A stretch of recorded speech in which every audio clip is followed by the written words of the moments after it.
कैसी कैसी बातें कही जा रही हैं। तथ्यों पर आधारित बातों पर चर्चा हो सकती है। विधायिका का मंच तर्कसंगत बातों पर चर्चा आगे बढ़ाने के लिए होनी चाहिए, और वो तर्कसंगत तरीके से कैसे, ये है प्रमाण, ये तो आंकड़े हैं, हर व्यक्ति के लिए उपलब्ध है, पब्लिक डोमेन में है, आप इसको ले सकते हैं। कहां पर क्या कार्य हुआ है? हमने किसान के बीच में भेद नहीं किया, हमने फिरकों में नहीं बांटा, हमने क्षेत्र और भाषा के आधार पर भी नहीं बांटा। किसान किसान है, वो कहीं का भी हो, पूरे देश के अंदर लागू कर दिया। अब आप जबरदस्ती कहें कि हम ये कानून नहीं लागू होने देंगे, हम ये चीज नहीं होने देंगे। सफर कौन कर रहा है? पब्लिक कर रही है ना, सफर तो पब्लिक कर रही है, किसान कर रही है, या वे लोग करेंगे जो इससे होने वाले फायदे से वंचित हो रहे हैं। और मैं आभारी हूं प्रधानमंत्री मोदी जी का, जिन्होंने प्रधानमंत्री किसान सम्मान निधि, प्रधानमंत्री फसल बीमा की योजना, प्रधानमंत्री कृषि सिंचाई की योजना, ये तमाम प्रकार की योजनाएं घोषित की, और उन योजनाओं के माध्यम से अब किसानों के जीवन में भारी परिवर्तन भी होता हुआ दिखाई दिया है, व्यापक परिवर्तन हुआ है। यहां पर चर्चा हो रही थी कि एमएसपी की बात, एमएसपी घोषणा करने से ही एमएसपी मिल नहीं जाती है, उसके लिए क्रय केंद्र स्थापित करने पड़ते हैं। मेरे पास कुछ डाटा है और ये आप भी उपलब्ध करा देंगे। मैं जानता हूं नेता प्रतिपक्ष ने डाटा लिए भी होंगे। मौजूद 2014-15 में गेहूं का समर्थन मूल्य था 1400 रुपये प्रति क्विंटल, और क्रय कितना किया गया था? 6.28 लाख मीट्रिक टन।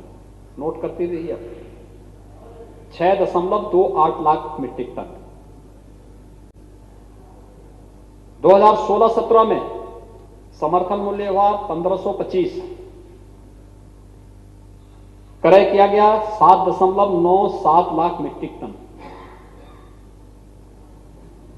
और पिछले 17-18 से 19 मार्च 2017 को हमारी सरकार आई।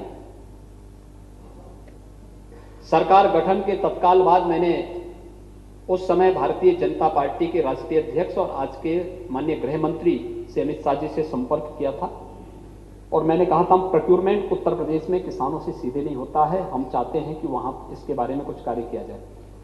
उन्होंने कहा कि प्रोक्योरमेंट की पॉलिसी के लिए आप कुछ राज्यों का दौरा करके कुछ मंत्रियों को भेजें। तो मैंने चौधरी लक्ष्मी नारायण जी और आपके साथ कुछ लोगों को मैंने भेजा था। 3 सदस्यीय कमेटी मैंने भेजी थी अलग अलग राज्यों में।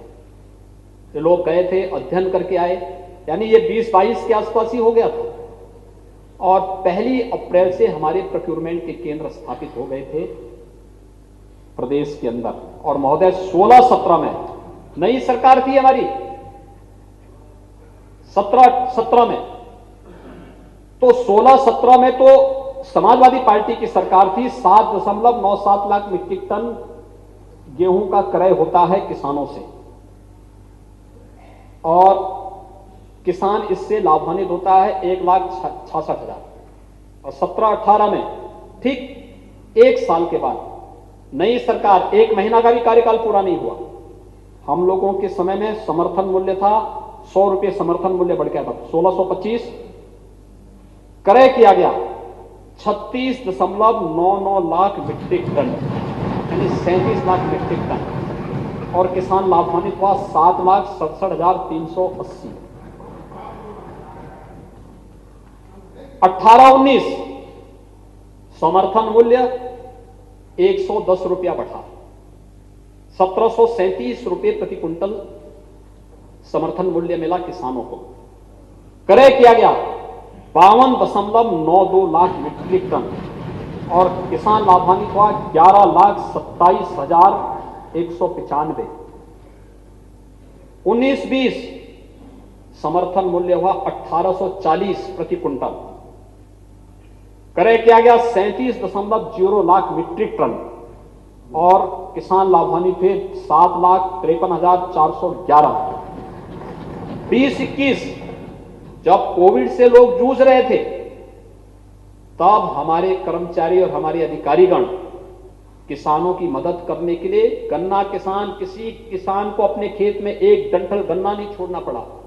चीनी मिल 119 चीनी मिलें चलाई गई, और गेहूं की जैसी फसल तैयार हुई, 25 मार्च से लॉकडाउन प्रारंभ हुआ, 1 अप्रैल से हम लोगों ने क्रय केंद्र भी स्थापित कर दिया। 15 मिनट लेट हुआ लेकिन चलता रहा। 1925 रुपये प्रति क्विंटल समर्थन मूल्य दिया गया। 35.67 लाख मीट्रिक टन का क्रय किया गया और 6,63,810 किसान इससे लाभान्वित हुए। महोदय, 2014 की तुलना में 2019 में समर्थन मूल्य में 525 रुपए की वृद्धि हुई है। ये प्रधानमंत्री मोदी जी के कारण हुआ है। गेहूं में, केवल गेहूं की मैं बात कर रहा हूं। और फिर धान के बारे में भी अगर मैं आऊं, धान के भी डाटा रख दे रहा हूं। 14-15 में कुल धान का क्रय किया गया 18.18 लाख मीट्रिक टन, यानी 18 लाख मीट्रिक टन धान का क्रय किया गया। समर्थन मूल्य था 1360। उसके बाद 16-17 में ही आप देखेंगे 35.14 लाख मीट्रिक टन धान का क्रय किया गया। समर्थन मूल्य था 1470 रुपये। और अगर इस साल की मैं बात करूं, पिछले 3 साल से लगातार बढ़ोतरी में है। हम लोगों ने पिछले 4 साल से लगातार बढ़ोतरी में। इस साल अगर आप देखेंगे 1360 रुपये प्रति क्विंटल है 14-15 में। 20-21 में धान का समर्थन मूल्य हम लोगों ने दिया है 1868 रुपये प्रति क्विंटल। अब तक धान का क्रय हुआ है 66 लाख मीट्रिक टन। किसान लाभान्वित हुए हैं 12,78,900। ये है किसान के बारे में कौन ज्यादा हितैषी है। और ये डाटा वहीं का नहीं है, गन्ना का, मकई का दाम हमने दिया। मकई में आप देखेंगे 18-19 में हम लोगों ने 5,116 लाख मीट्रिक टन मकई किसान से सीधे खरीदा। 20-21 में इस साल 1,06,412 मीट्रिक टन मकई का खरीद सीधे किसानों से किया। दलहन और तिलहन में भी लगातार इसमें वृद्धि हुई है। अगर इसी 20-21 में आप देखेंगे, 20-21 में 38,162.96 मीट्रिक टन दलहन का क्रय किया गया और 6,788.78 मीट्रिक टन तिलहन का क्रय किया गया। महोदय, अगर गन्ना किसानों की ही मैं बात करूं तो गन्ना किसानों के बारे में यहां पे बार बार चर्चा उठती है और इसके बारे में तमाम प्रकार के बयान दिए जाते हैं।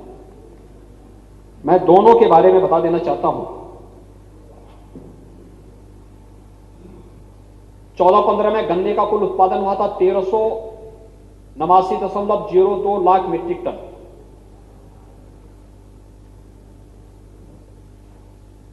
17-18 में 1820.75 लाख मीट्रिक टन।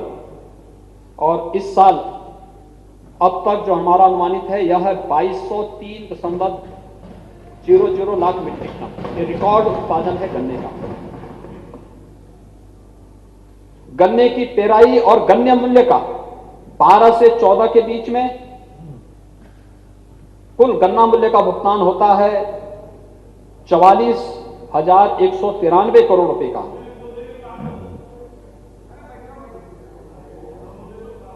17 से 21 के बीच में, 17 से 21 के बीच में नोट भी करते जाओ, सुनते भी जाओ, नोट भी कर लो। 45 लाख गन्ना किसानों का 1,23,995 करोड़ रुपए का गन्ना मूल्य का रिकॉर्ड भुगतान हुआ है। 1,23,995 लाख गन्ना मूल्य का भुगतान हुआ है। महोदय, ये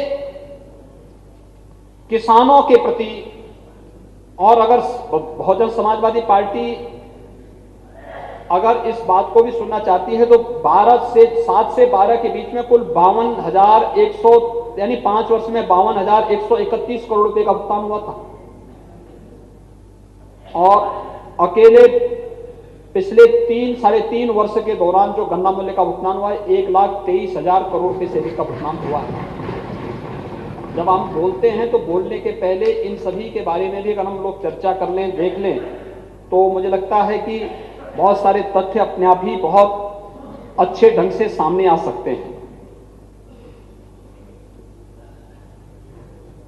महोदय, अन्नदाता किसानों के बारे में सरकार की नीति बहुत स्पष्ट है और मोदी जी पहले प्रधानमंत्री हैं जिन्होंने किसान को फोकस करते हुए शासन की नीतियों को उस रूप में आगे बढ़ाया है। पहली बार इस तरीके से देखने को मिला है। एमएसपी 1967 से जारी हुई होगी, लेकिन किसानों को मिलता कहां था? आप घोषणा करते रहिए, आप क्रय केंद्र मत स्थापित करिए, बड़ी बड़ी घोषणाएं कर लीजिए। आप लोग ये भी बोल सकते हैं कि हम चंद्रमा तक यात्रा करा देंगे, मंगल में यात्रा करा देंगे। वास्तविकता क्या है? घोषणा करने से कोई व्यवहारिक चीज नहीं सामने आ जाएगी। व्यवहारिकता क्या है यह हमें देखना पड़ेगा और उस व्यवहारिकता की दृष्टि से ही हम लोगों को इस बारे में देखना होगा। जिन 3 कृषि कानूनों की बात यहां पे चर्चा हो रही है, कितना गुमराह करने वाला वक्तव्य था। और नेता प्रतिपक्ष से मैं जानना चाहता हूं, उन्होंने कल यहां पे कहा कि किसानों की खेती पे कब्जा कर लिया जाएगा, यानी जो कृषक सशक्तिकरण और संरक्षण, कीमत आश्वासन और कृषि सेवा पर करार अधिनियम, जिसपे कॉन्ट्रैक्ट खेती, जिस बिल के माध्यम से आगे बढ़ाने का है। राम गोविंद जी, आपके क्षेत्र में सहतवार कस्बा है ना? है ना? वहां पे एक राम रतन गाजर का हलवा बनाता है। राम रतन है ना, गाजर का, काला गाजर का हलवा बनाता है, बड़ा विख्यात है महोदय। वह गाजर का हलवा बनाते हैं आज से नहीं, वर्षों से, और कॉन्ट्रैक्ट खेती के माध्यम से वह फसल का अनुबंध करते हैं, खेती का नहीं। और आज तक किसी किसान की खेती को बंधक नहीं बनाया गया। तो उनके पास भी, लेकिन किसानों से भी खरीदते हैं, किसानों से उनका एग्रीमेंट होता है। मैं क्या कर रहा हूं, पहले से एग्रीमेंट होता है, हम आपसे खरीदेंगे और उस एग्रीमेंट के तहत लोग गाजर की खेती करते हैं। अभी हम लोगों ने भी वन्य गांवों में, यानी वन टांगिया गांव, जिसको इस सदन में हमारी सरकार आने के बाद जिन्हें राजस्व गांव के रूप में मान्यता दी है, गोरखपुर, महाराजगंज, सिद्धार्थनगर, बलरामपुर, गोंडा, बहराइच, लखीमपुर खीरी, इन सभी जनपदों में ये गांव स्थित है। महाराजगंज में इस कॉन्ट्रैक्ट खेती को वन्य गांवों में उनको प्रारंभ करने के लिए कहा गया। उनसे कहा गया कि भाई आप सलजम उगवाइए, उसमें उगवाने की तैयारी करिए। एक कॉन्ट्रैक्ट फार्मिंग वहां पर हो रही है, कई गुना मुनाफा किसानों के जीवन, किसानों को देना है। और ये तो आपके ही कस्बे में होता है, आपके यहां होता है, लेकिन आप जो है कल यहां पर ऐसा गुमराह करने वाला वक्तव्य दे रहे थे कि साहब किसानों की खेती को जो है बंधक बना दिया जाएगा। ये किस खेती का कॉन्ट्रैक्ट, ये जो एग्रीमेंट खेती का नहीं होना है, फसल का एग्रीमेंट होना है। किसान को दूसरा, आप एमएसपी की बात कर रहे थे, देखिए मकई का कभी भी प्रदेश के अंदर एमएसपी नहीं घोषित हुआ। मकई का किसान मकई 1100-1200 रुपए में देने के लिए मजबूर होता था। यहां पे बहुत सारे मान्य सदस्य होंगे जो उस क्षेत्र से आते हैं, जो मकई की खेती के साथ प्रत्यक्ष और अप्रत्यक्ष रूप से जुड़े हुए हैं। हम लोगों ने खरीदना शुरू किया, बाजार में एक प्रतिस्पर्धा खड़ी करवाई। हमारा जो एमएसपी था वह 1800 रुपए था और मार्केट में उसी किसान को 2200 रुपए मिलना प्रारंभ हुआ, उसी मकई का। ऐसे ही गाजर का बुंदेलखंड में बहुत सारी जगह इस प्रकार की एग्रीमेंट के, बैजनाथ ग्रुप के द्वारा कई जगह इस प्रकार की खेती होती है जो एग्रीमेंट खेती के नई फसल की होती है।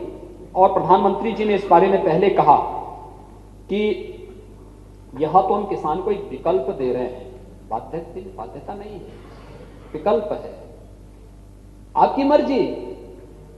आपकी मर्जी, आप करना चाहते हैं ठीक है, नहीं मर्जी मत करिए। सिंचाई की योजनाएं चली, बहुत सारी जगह मान्य सदस्य प्रोएक्टिव होकर के अपने यहां काम कराए। एक सदस्य ऐसे भी थे जिन्होंने कहा साहब मैं हमारे यहां काम नहीं होना चाहिए, और बाद में डंडा झंडा लेकर के बोलते थे कि साहब हमारे यहां बाढ़ के काम क्यों नहीं हुई। जब मंत्री वहां मौके पे जाकर के कहे कि जो है आपके यहां तो आपका विधायक ही नहीं होने देता है काम, तो पब्लिक जब दौड़ाई तब जाके वहां इस साल काम हो पाया।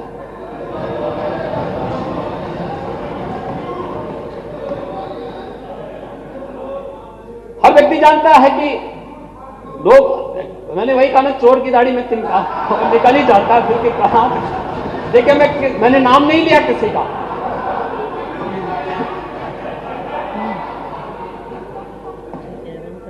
मैंने नाम नहीं लिया, लेकिन कौन है उस पे भी बोल पड़े।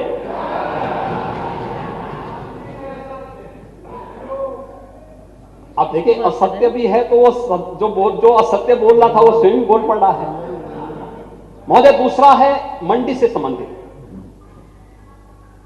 मंडी की कोई टैक्स किसान की उपज पे नहीं लगेगा। दूसरा, किसान बाध्य, पहले कमांड एरिया होता था हर एक जिले की मंडी का, कि उस मंडी के बाहर आप कहीं भी जाएंगे वहां मंडी के लोग जाते थे और जबरदस्ती वहां पर उसकी किसी भी उसका जो है शुल्क लेते थे, चालान करते थे, तमाम प्रकार की कार्रवाई करते थे।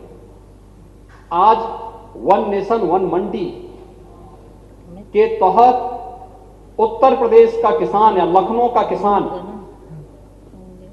देश के अंदर कहीं भी जाकर के जहां उसको अच्छा दाम मिलेगा वहां पे अपनी उपज को जाके बेच सकता है।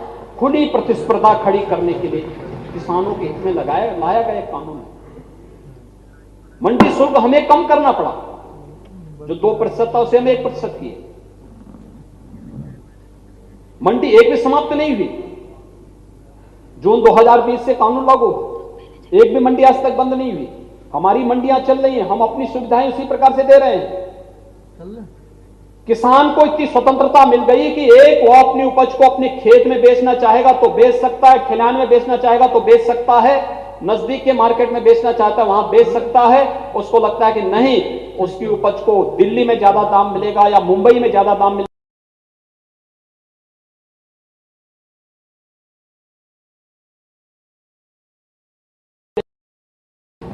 एक स्वस्थ प्रतिस्पर्धा जब खड़ी होगी तो दाम मिलेगा। और यही बात कही थी आपने एमएसपी और एमआरपी। एक उद्योग में जब कोई सामान बनता है तो उसका एमआरपी तय हो जाता है, मैक्सिमम रिटेल प्राइस उसका क्या होगा, इससे ज्यादा नहीं बढ़ा सकता। और किसान को यही सहूलियत दी गई है, एमएसपी, मिनिमम सपोर्ट प्राइस। कम से कम आपको यह देना है, इससे कम पे नहीं। अब उससे ज्यादा जितना अधिक मुनाफा कमा सकता है किसान, ये उस पर निर्भर करता है। और इस मुनाफे को कमाने के लिए प्रतिस्पर्धा मार्केट में होनी आवश्यक है, सरकारी क्षेत्र में, सहकारी क्षेत्र में और निजी क्षेत्र में। सरकार अच्छा दाम देगी, सरकार खरीदेगी, क्योंकि यह तो तय है कि खाद्य सुरक्षा कानून के तहत पीडीएस की दुकानों के माध्यम से खाद्यान्न उपलब्ध कराना है सरकार का दायित्व। तो हम लोग प्रदेश के अंदर 14 करोड़ लोगों को निःशुल्क खाद्यान्न उपलब्ध करा रहे हैं। पीडीएस के माध्यम से कम दाम पे करा रहे हैं, अंत्योदय वालों को फ्री में करा रहे हैं। हम लोगों ने उस प्रकार की व्यवस्था की। देश के अंदर खाद्य सुरक्षा कानून के बाद तो यह आवश्यक है, अंत्योदय कार्ड धारकों को आप राशन देंगे, पर यूनिट आपको 35 किलो खाद्यान्न उनको देना ही देना है। पात्र गृहस्थी में हर यूनिट में 5 किलो खाद्यान्न उपलब्ध कराना ही कराना है, तो सरकार को इसके लिए खरीदना पड़ेगा। यह सरकार का हो गया। कोऑपरेटिव भी अपने तरीके से इस कार्यक्रम को करती है। और निजी क्षेत्र, जब एक खुली प्रतिस्पर्धा होगी, एक खुली प्रतिस्पर्धा किसान के जीवन में आमूलचूल परिवर्तन करेगी, उसको नए मुनाफे की ओर आगे बढ़ाएगी उसके जीवन को, और उसको आगे बढ़, जहां उसको जिस फसल में मुनाफा मिलेगा किसान वो फसल बोएगा। जो मैंने यहां पे कहा, आपने पिछले दिनों सुना भी नहीं मेरे वक्तव्य को,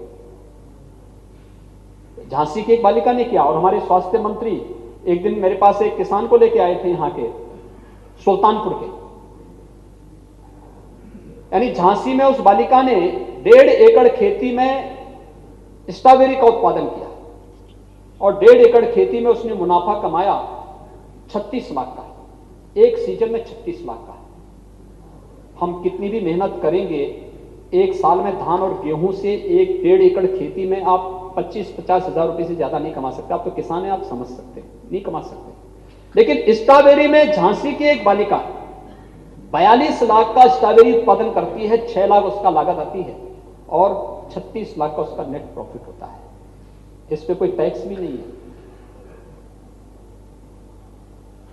ऐसे ही ड्रैगन फ्रूट का उत्पादन सुल्तानपुर में एक किसान ने किया।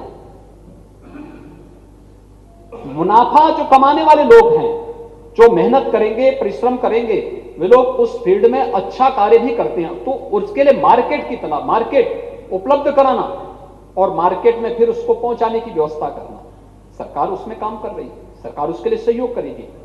एक चेन उसके लिए तैयार होनी चाहिए और यह व्यवस्था इसके तहत की गई। लेकिन इसके बारे में भी किस किस प्रकार के वक्तव्य यहां पर दिए गए और मुझे आश्चर्य होता है कि आज भी कहा जा रहा है कि इतने किसान ये हो गए, इतने लोग हो गए। आज सुबह के उसमें मैं देख रहा था कि एक मानव सदस्य बोल रहे थे कि जो है इतने बुंदेलखंड में तमाम लोगों ने आत्महत्याएं कर ली हैं। हमारे समय में कोई आत्महत्या नहीं हो रही है, कोई आत्महत्या नहीं हो रही है। बुंदेलखंड तो धरती का स्वर्ग बन रहा है। एक्सप्रेसवे वहां बन रही है, डिफेंस कॉरिडोर। बुंदेलखंड की तोप जब पाकिस्तान बॉर्डर पर गरजेगी ना, दुश्मन के छक्के छूटते हुए दिखाई देंगे। ये है चाइना के बॉर्डर पर भी गुजरेगी, चिंता मत करो, चाइना की इतनी चिंता मत करो, गरज रहे हैं उसमें भी। इतने हितैषी मत बनो भाई। मैं इसीलिए कह रहा था नेता प्रतिपक्ष को कि अपने लोगों को समझा पाते, कम से कम लोहिया जी के विचारों को कुछ तो आत्मसात करो। चाइना के बारे में तो लोहिया जी बहुत पहले आगाह कर चुके हैं और बुंदेलखंड में हर घर नल योजना 7 जिलों में प्रारंभ हो चुकी है। इसी सरकार ने और इसी सदन ने पहले चरण में 10,000 करोड़ रुपए का कहा कि नहीं, कैसे होगा, बुंदेलखंड की प्यास को बुझाएंगे। मां विंध्यवासिनी के धाम विंध्य क्षेत्र के लिए भी हमने उसको लागू कर दिया है। और मैं आभारी हूं प्रधानमंत्री मोदी जी का कि जिनके कारण आज दोनों क्षेत्रों में पेयजल की स्कीम, और बहुत शीघ्र मैं तो आप सभी को कहूंगा, पेयजल की स्कीम हर एक क्षेत्र में हम लोग ला रहे हैं। हर एक गांव में जहां पेयजल की कोई स्कीम नहीं है, विशुद्ध पेयजल की स्कीम वहां पे जारी। 30,000 गांवों का हम एक साथ पूरे प्रदेश के अंदर बना रहे हैं और हमारा प्रयास होगा कि अगले 2 महीनों के दौरान एक बड़े कार्यक्रम के माध्यम से हम इसको भी लागू कराएं। पूर्वांचल भी जेईएस हमारे नेता प्रतिपक्ष का जो जनपद है आर्सेनिक से प्रभावित है। उन्होंने कभी नहीं कहा, उनको चिंता ही नहीं इस चीज की, हो सके लेकिन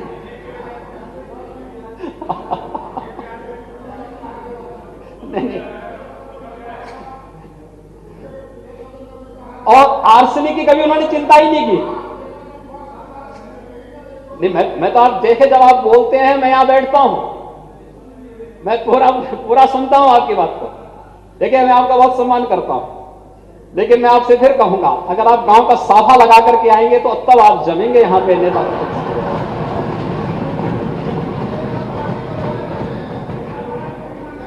और आर्सेनिक, फ्लोराइड, खारा पानी की समस्या जो आगरा, फिरोजाबाद, मथुरा, वृंदावन का हमारा क्षेत्र है, अलीगढ़, आसपास एटा, कासगंज, हाथरस आदि के क्षेत्र का जो क्षेत्र खारा पानी है या जहां कम पानी, एक साथ हम योजना बना रहे हैं और सरकार ने इस बारे में तय किया है। प्रधानमंत्री जी ने जल जीवन मिशन के अंदर देश को पहली बार हर एक क्षेत्र में उन्होंने एक नया विजन दिया। 2022 तक हर गरीब को छत, 40 लाख आवास इस समय बना रहे हैं उत्तर प्रदेश के अंदर, ग्रामीण और शहरी क्षेत्र में। 40 लाख आवास उत्तर प्रदेश के अंदर पिछले मात्र 3-3.5 वर्षों के दौरान बन रहे हैं। 1,38,000 लोगों को निःशुल्क विद्युत के कनेक्शन उपलब्ध कराए गए। 1,20,000-21,000 गांवों में विद्युतीकरण के कार्य संपन्न हुए हैं। ये राजस्व गांव थे जहां कभी बिजली नहीं आई थी, वहां पर बिजली दी गई, बिजली पहुंचाने का काम चल रहा है, युद्ध स्तर पर चल रहा है। और मैं कहूंगा इस बारे में कि जहां जो गांव छूटे हैं, आपके लिए एक अवसर है, उन गांवों के प्रस्ताव दीजिए, हर गांव में हम विद्युत पहुंचाने का काम करेंगे। हर गांव को शुद्ध पेयजल की आपूर्ति के लिए हम जोड़ेंगे। हमने तय किया, बजट में भी प्रावधान किया गया, बजट में चर्चा होगी, इसको करेंगे। जल जीवन मिशन, और इस जल जीवन के कारण तो, और स्वच्छ भारत मिशन के कारण तो पूर्वी उत्तर प्रदेश में इंसेफ्लाइटिस, पूर्वी उत्तर प्रदेश का एक जनपद जो सर्वाधिक प्रभावित था, कभी उसकी चर्चा यहां पर उस पार्टी से जुड़े हुए सदस्य, मान्य सदस्य ने कभी की ही नहीं, कभी नहीं की चर्चा। आप देखें, मैं फिर बोल रहा हूं ना, उन्होंने मेरे साबित कर दिया कि नहीं किया उन्होंने। महोदय, कुशीनगर जनपद सर्वाधिक प्रभावित था जापानी इंसेफ्लाइटिस से, एक्यूट इंसेफ्लाइटिस से। कुशीनगर, महाराजगंज, गोरखपुर, सिद्धार्थनगर, देवरिया, बस्ती, संत कबीरनगर, ये 7 जिले सर्वाधिक प्रभावित थे, और फिर आंशिक रूप से प्रभावित 38 जिले थे। इंसेफ्लाइटिस, स्वच्छ भारत मिशन, हर घर में शौचालय बनाने का कार्य, हर गांव में शुद्ध पेयजल की आपूर्ति।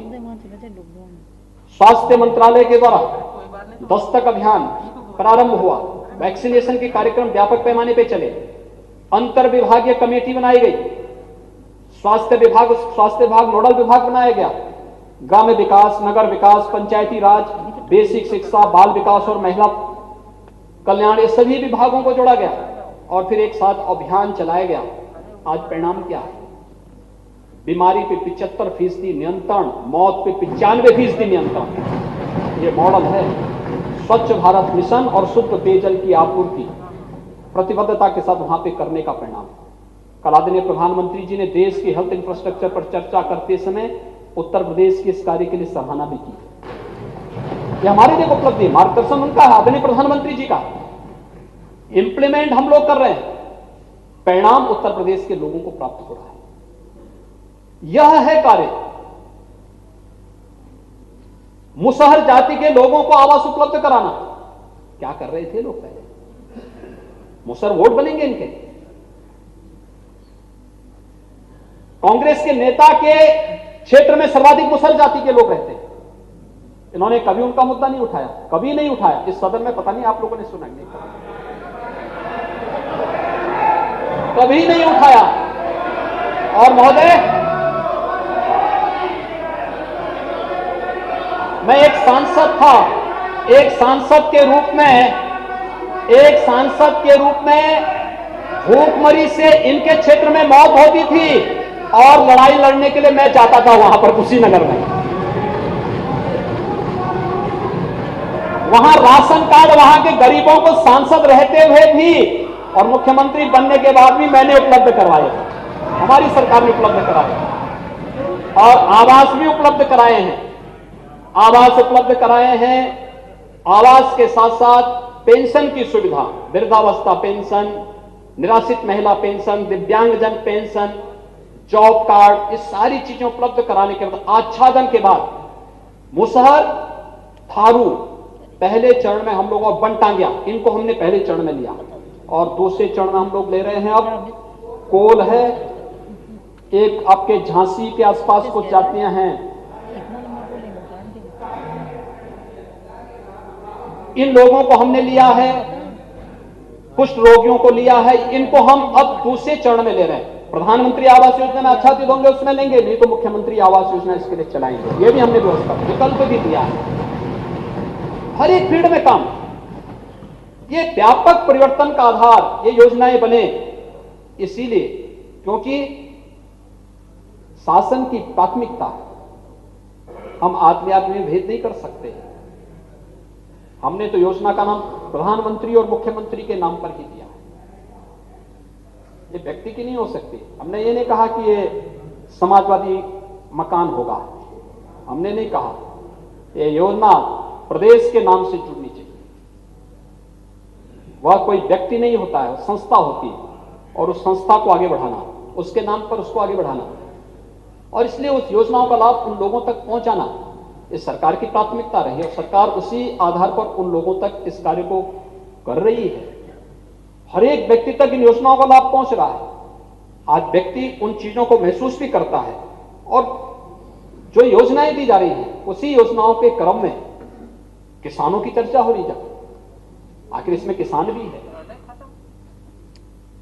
बटाईदार को कभी हक नहीं मिला, वो काम तो करता था लेकिन उसको कोई हक नहीं मिला। मुख्यमंत्री कृषक दुर्घटना बीमा योजना के अंतर्गत 5 लाख रुपए की दुर्घटना बीमा का लाभ किसान के परिवार को और किसान के साथ बटाईदार को उसको भी देने का कार्य सरकार दे रही है। बटाईदार को सरकार देने जा रही है। ये किसान के हित के लिए ये योजनाएं हैं और किसान से सर्वाधिक परेशान होते थे नेता प्रतिपक्ष जी, जो लोग दूध तो पीते थे लेकिन गायों को छोड़ देते थे और किसान की खेती सर्वाधिक नुकसान होते थे, गाली मैं खाता था। हम लोगों ने इसमें 3 स्कीम चलाई है, ये भी किसान के लिए ही है, किसान के ही हित में है। अन्नदाता किसान के लिए सब काम किए जा रहे हैं। 3 प्रकार की स्कीम है। एक निराश्रित गौ आश्रय स्थल सरकार ने इसमें बनाए हैं और इसको हम लोग पूरे प्रदेश के अंदर इसको चला रहे हैं, जिसमें हमारे पास अब तक प्रदेश के अंदर हम लोगों ने लगभग 5.5 लाख गोवंश निराश्रित गो आश्रय स्थलों में सरकार के द्वारा संचालित गो आश्रय स्थलों में है। दूसरा है सहभागिता योजना। इसमें कोई भी किसान अपने घर में एयरटेक किए हुए जो गोवंश है, जो निराश्रित श्रेणी का है, अगर उसको अपने पास रखता है तो एक गोवंश पे 900 रुपए हर माह सरकार उसको उपलब्ध कराएगी और एक किसान को हमने 4 गोवंश तक रखने की अनुमति दी है। यानी अगर एक किसान 4 गोवंश कराए तो हर महीने उसे 3600 रुपए सरकार उपलब्ध कराएगी। ये योजना भी प्रदेश के अंदर चल रही है। और तीसरा है कुपोषित बच्चों के लिए जो निराश्रित गो आश्रय स्थल हमारे हैं, उनमें से कोई गाय जो दूध देने वाली है, कुपोषित माता को या कुपोषित बच्चे के लिए अगर उसके पास जगह है तो उसको हम एक गाय उपलब्ध करा रहे हैं और साथ साथ 900 रुपए हर महीने के उपलब्ध करा रहे हैं, जिससे कुपोषण की समस्या का समाधान भी हो सके और गोवंश को भी बचाया जा सके। इन तीनों को तो पहले से सरकार चला रही है और बजट में भी हमने इस बार प्रावधान किया है। बहुत बड़ी घोषणा करती है, अस्थायी समाधान करेंगे। वाराणसी में गोकुल ग्राम बन रहा है। गाय के गोवंश के संरक्षण के साथ ही, ऐसे उसकी नस्ल सुधार के साथ ही गोवंश यानी गाय के गोबर से जो गोबर गैस प्लांट बनेगा तो उसमें मीथेन को और सीएनजी को अलग अलग करते हुए उसको रिफिलिंग करके फिर से लोग अपने घरों में एलपीजी सिलेंडर के माध्यम से उसका उपयोग कर पाएंगे। इस प्रकार की व्यवस्था का कार्य वहां पे चल रहा है और सफलतापूर्वक एक मॉडल लागू होने के बाद फिर हम लोग जो योजना इस बार के बजट में की उसके साथ जोड़ेंगे। बजट में चर्चा होगी तो उस समय हम इसके बारे में व्यापक रूप से कहेंगे। और ये सभी किसानों के हित के लिए की गई योजनाएं हैं जिसके माध्यम से किसानों के जीवन में खुशहाली आ सके और किसानों की जीवन की खुशहाली प्रदेश की खुशहाली का आधार बन सके।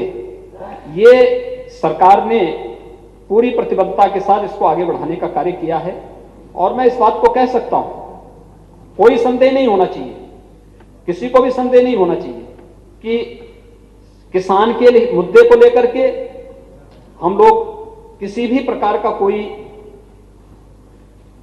अनावश्यक कोई विवाद खड़ा करें।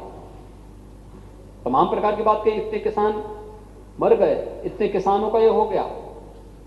महोदय, उत्तर प्रदेश के अंदर लोकतांत्रिक तरीके से, शांतिपूर्ण तरीके से कोई भी व्यक्ति अपनी बात को रखना चाहता है, उसमें कोई दिक्कत नहीं।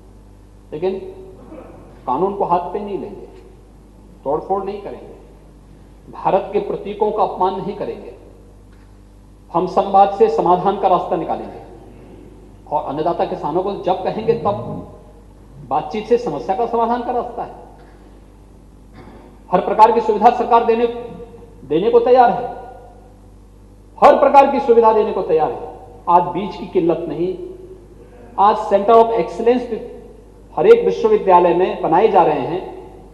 9 के 9 जो हमारे पास क्लाइमेटिक जोन है, इनमें भी हम लोग एग्री क्लाइमेटिक जोन में भी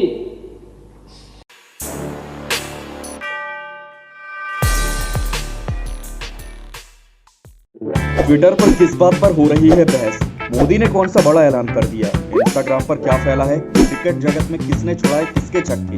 राजनीति में क्या हो रही है उठापटक? किसने किस पर कसा तंज? अब इन सब की जानकारी मिलेगी एक ही जगह पर। जी हाँ, सब्सक्राइब करके द हिंदुस्तान मिरर को और पाएं डेली न्यूज, राजनीतिक उठापटक, क्रिकेट की खबरें और भी बहुत कुछ, सिर्फ और सिर्फ द हिंदुस्तान मिरर। तो अभी स्क्रीन पर दिख रहे रेड बटन को दबाकर जुड़ जाए द हिंदुस्तान मिरर के साथ। धन्यवाद।